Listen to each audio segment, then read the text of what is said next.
स्वागत है आपका इस YouTube चैनल पे। तो दोस्तों देखिए, हम लोग इस वीडियो में जो आज देखेंगे वो सेट नंबर आपका 3 है भूगोल का और कक्षा 12वां का। ठीक, और देखिए हम लोग सेट 1 और सेट 2 देख लिए। अगर आप नहीं देखे हैं तो चैनल के ऊपर जाइए और जाके वहाँ से आप आराम से देख सकते हैं। ठीक है, और ये सेट जो है आप लोगों को पढ़ना बहुत ज़रूरी है, क्योंकि एग्ज़ाम में 40 क्वेश्चन में से 30 क्वेश्चन से ज़्यादा, मतलब कह सकते हैं कि 35 क्वेश्चन प्लस इसी से आने वाला है। ठीक है, तो आप क्या करें कि इस सेट को इस तरह से पढ़ें कि आप 40 के 35 में से 35 को फाड़ के चलाएंगे। ठीक है, तो चलिए हम लोग देखते हैं अब फर्स्ट क्वेश्चन। ठीक, तो ये इंट्रोडक्शन आप पढ़ लीजिएगा या फिर समझ गए होंगे, बार बार पढ़ना उचित नहीं। ठीक है, तो फर्स्ट क्वेश्चन हम लोग देखते हैं। तो फर्स्ट क्वेश्चन स्टार्ट करने से पहले अगर चैनल पे आप नया हैं तो चैनल को सब्सक्राइब कर लीजिएगा और साथ में बेल आइकन को दबा दीजिएगा। ठीक है, और आपसे एक छोटा सा रिक्वेस्ट है कि अगर आपके लिए हम इतना मेहनत कर रहे हैं तो आप थोड़ा सा हमारे लिए ज़रा सा कष्ट कीजिए कि आप अपने स्कूल के ग्रुप में इस वीडियो को आप शेयर ज़रूर कर दीजिए। ठीक है, तो चलिए हम लोग देखते हैं फर्स्ट क्वेश्चन। तो फर्स्ट क्वेश्चन है कि हमारी पृथ्वी को नियंत्रित करने वाले भौतिक नियमों तथा इस पर रहने वाले जीवों के मध्य संबंध के अधिक संश्लेषित ज्ञान से उत्पन्न संकल्पना के रूप में मानव भूगोल को किसने परिभाषित किया है। तो ये सभी जानते होंगे, या नहीं जानते तो हम लोग जान लेते हैं। ऑप्शन नंबर आपका घ हो जाएगा। ठीक है, विडाल डी लाब्लास। ठीक है, चलिए क्वेश्चन नंबर 2 देखिए कि निम्नलिखित कथनों में से कौन सा एक भूगोल का वर्णन नहीं करता है। तो नहीं करता तो ऑप्शन नंबर आपका घ हो जाएगा। ठीक है, ऑप्शन नंबर घ आपका हो जाएगा। चलिए हम लोग क्वेश्चन नंबर 3 देखते हैं। 3 में दिया हुआ है कि निम्नलिखित में कौन सा एक लोगों और पर्यावरण के बीच अन्वयन क्रिया का सर्वाधिक महत्वपूर्ण कारक है। तो इसमें से कौन सा कारक है। तो 3 ऑप्शन दिया हुआ है। 3 ऑप्शन में से आपका माफ कीजिएगा, 4 ऑप्शन दिया हुआ है। 4 में से आपका सही हो जाएगा ऑप्शन नंबर ख। ठीक है, चलिए चौथा नंबर क्वेश्चन देखिए। चौथा नंबर क्वेश्चन में दिया हुआ है कि निम्नलिखित में से कौन सा एक मानव भूगोल का उपागम नहीं है। तो उपागम नहीं है तो ऋणात्मक क्रांति। ठीक है, चलिए हम लोग 4 देख लिए, 5 देखते हैं। तो 5 में दिया हुआ कि भारत की 2001 से 2011 के बीच जनसंख्या में कितनी वृद्धि हुई है। तो जनसंख्या में वृद्धि जो हुआ है वो हुआ है 18.5 करोड़। ठीक है, छठा नंबर क्वेश्चन देखिए। छठा नंबर क्वेश्चन में दिया हुआ है यहाँ पे कि इनमें कौन प्रवास के प्रतिकर्ष कारक नहीं है। तो प्रतिकर्ष कारक नहीं है तो ऑप्शन नंबर घ, अनुकूल जलवायु। ठीक है, चलिए 7वां क्वेश्चन देखिए। 7वां क्वेश्चन में दिया हुआ है कि इनमें कौन प्रवास के आकर्षक कारक नहीं है। तो आकर्षक कारक नहीं है तो ऑप्शन 4 दिया हुआ है, इसमें से आपका सही हो जाएगा घ नंबर। ठीक है, महामारियाँ। चलिए क्वेश्चन नंबर 8 देखिए कि विश्व में कृषि का आरंभ कब हुआ। तो विश्व में कृषि का आरंभ जो हुआ है वो ऑप्शन नंबर आपका घ हो जाएगा 8000 से 12000 वर्ष पूर्व। ठीक है, चलिए हम लोग आगे देखते हैं। 8वां देख लिए, 9वां देखते हैं। 9वां में दिया हुआ है कि 2011 ईस्वी के जनगणना के अनुसार झारखंड की जनसंख्या कितनी है। तो झारखंड की जनसंख्या जो है वो यहाँ दिया हुआ है, ऑप्शन नंबर का आपका सही हो जाएगा 3.29 करोड़। ठीक है, तो ऑप्शन का सही हो जाएगा। ठीक है, तो चलिए हम लोग आगे देखते हैं। 10वां क्वेश्चन कि जननांकीय संक्रमण सिद्धांत कितने अवस्थाओं वाले मॉडल की व्याख्या करता है। तो कितने अवस्था वाले मॉडल की व्याख्या करता है। तो ये 3 अवस्था वाले मॉडल की व्याख्या करता है। ठीक है, ऑप्शन नंबर ख सही हो जाएगा। थॉमस माल्थस के सिद्धांत के अनुसार खाद्य उत्पादन में वृद्धि किस प्रकार होती है। तो खाद्य उत्पादन में किस प्रकार की वृद्धि होती है। तो अंकगणितीय, ऑप्शन नंबर ख सही हो जाएगा। ठीक है, विश्व में न्यूनतम लिंग अनुपात किस देश में पाई जाती है। तो किस देश में लिंग अनुपात पाई जाती है।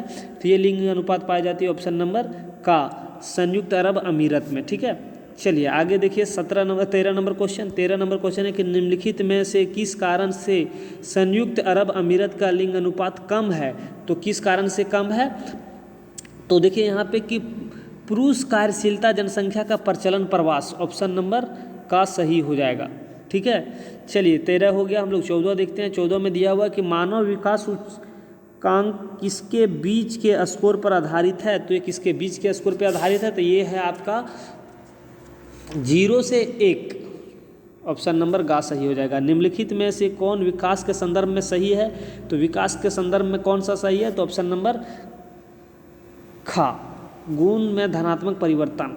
किस कृषि प्रणाली में निम्न स्तरीय तकनीक ज्ञान की आवश्यकता होती है, तो किस में होती है, तो विस्तृत वाणिज्य अनाज कृषि में। ठीक है, ऑप्शन नंबर ये आपका सही होगा। ठीक है, नहीं, इसमें थोड़ा सा डॉट है। विस्तृत अनाज किस कृषि प्रणाली में निम्नलिखित स्तरीय तकनीक ज्ञान की आवश्यकता होती है। ओह अच्छा, चलिए आदिकालीन ऑप्शन नंबर आपका ये सही हो जाएगा। ठीक है, किस प्रणाली में निम्नलिखित स्तरीय तकनीक ज्ञान की आवश्यकता होती है, निम्न स्तरीय तकनीक की आवश्यकता होती है, तो ऑप्शन नंबर आपका का सही हो जाएगा। ठीक है,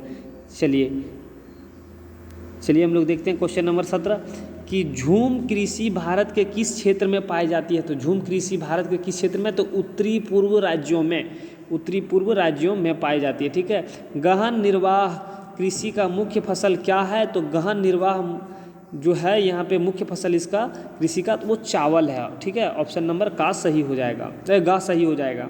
निम्नलिखित में से रोपण कृषि का उदाहरण कौन सा है, तो चावल है, चावल को रोपा जाता है। ठीक है, चलिए आपका है धान को रोपा जाता है, चावल उससे बनाया जाता है ना। चलिए 20 नंबर क्वेश्चन है कि विस्तृत वाणिज्य अनाज कृषि का मुख्य फसल कौन है, तो कौन है यहाँ पे दिया हुआ है ऑप्शन, तो यहाँ पे इसका ऑप्शन हो जाएगा गेहूँ। ठीक है, नहीं इसका हो जाएगा 19 का चावल हो गया, 20 विस्तृत वाणिज्य अनाज कृषि का मुख्य फसल कौन सा है, गेहूँ है। ठीक है, कपास नहीं है, गेहूँ है। ठीक, चलिए 20 हो गया। हम लोग 21 नंबर क्वेश्चन देखते हैं।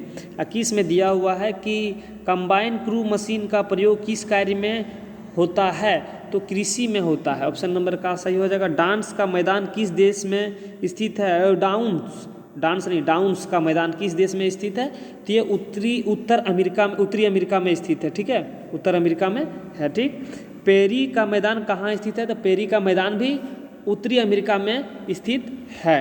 ठीक है, चलिए 23 देख लिए हम लोग। क्वेश्चन नंबर 24 देखते हैं। 24 में दिया हुआ है आपका, ध्यान से देखिएगा कि वेल्ड का मैदान किस देश में स्थित है, तो वेल्ड का मैदान दक्षिण अफ्रीका में स्थित है। बहुत इंपॉर्टेंट क्वेश्चन है आपका ये। किस प्रकार की कृषि में फसल उत्पादन एवं पशुपालन दोनों को समान महत्व दिया जाता है, तो किस में दिया जाता है, तो मिश्रित कृषि में। ठीक है, ऑप्शन नंबर का सही हो जाएगा। वाणिज्य डेयरी कृषि का प्रमुख क्षेत्र कौन है, तो वाणिज्य डेयरी कृषि का प्रमुख क्षेत्र जो है यहाँ पे वो है उत्तरी पश्चिमी यूरोप। ऑप्शन नंबर का सही हो जाएगा। ठीक है, आगे यहाँ पे दिया हुआ है कि किस फल को सुखाकर मुनक्का एवं किशमिश बनाई जाती है, तो आपको सभी को पता होगा इसका आंसर खा होगा, अंगूर। ठीक है, चलिए हम लोग 28 नंबर क्वेश्चन को देखते हैं। 28 में दिया हुआ है कि सहकारी आंदोलन को सबसे अधिक सफलता किस देश में मिली है, तो सहकारी आंदोलन को सबसे सफलता जो मिली है वो देश का नाम है डेनमार्क। ठीक है, कौन सा, डेनमार्क है। ठीक है, ऑप्शन नंबर का सही हो जाएगा। खनन का वास्तविक विकास किस क्रांति के पश्चात हुई, खनन का वास्तविक विकास किस क्रांति के पश्चात हुई, औद्योगिक क्रांति के बाद। ठीक है, झारखंड राज्य में भारत के कुल खनिज भंडार का कितना प्रतिशत संचित उत्पन्न होता है, तो 30%। ठीक है, क्वेश्चन नंबर 31 देखिए कि औद्योगिक क्रांति के समय उद्योग के लिए शक्ति का प्रमुख साधन क्या था, तो क्या था, तो इसमें था जल विद्युत।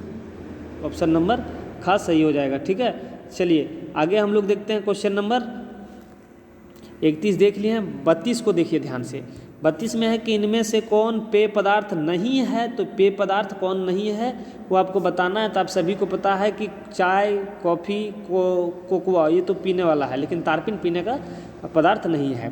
तमिलनाडु की नीलागिरी पहाड़ियों में किस फसल की बागान पाई जाती है, तो किस फसल की बागान पाई जाती है, तो वहाँ पे चाय की बागान की। ठीक है, आगे देखिए मिश्रित अर्थव्यवस्था में किस प्रकार के उद्यम पाए जाते हैं, तो मिश्रित अर्थव्यवस्था में सार्वजनिक उद्यम पाए जाते हैं। ठीक है, चलिए 35 हम लोग देखेंगे। 34 देखें हम लोग। 35 में दिया हुआ है कि जर्मनी के रूर क्षेत्र में पाए जाने वाला कोयले के आधार पर किस उद्योग का व्यापक विकास हुआ है? किस उद्योग का व्यापक विकास हुआ है? तो इस्पात का। ठीक है। सिलिकॉन घाटी कहाँ स्थित है? तो सिलिकॉन घाटी जो स्थित है वो फ्रांसिस्को में स्थित है। ऑप्शन नंबर खा सही। निर्माण क्रियाओं में नवीनतम पीढ़ी किसे कहा जाता है? तो नवीनतम पीढ़ी जो कहा जाता है इसमें वो है प्रौद्योगिकी। ऑप्शन नंबर घा सही हो जाएगा। ठीक, चलिए आगे देखिए 38, 39 और 40 जो आपका ये लास्ट क्वेश्चन है सेट 3 का।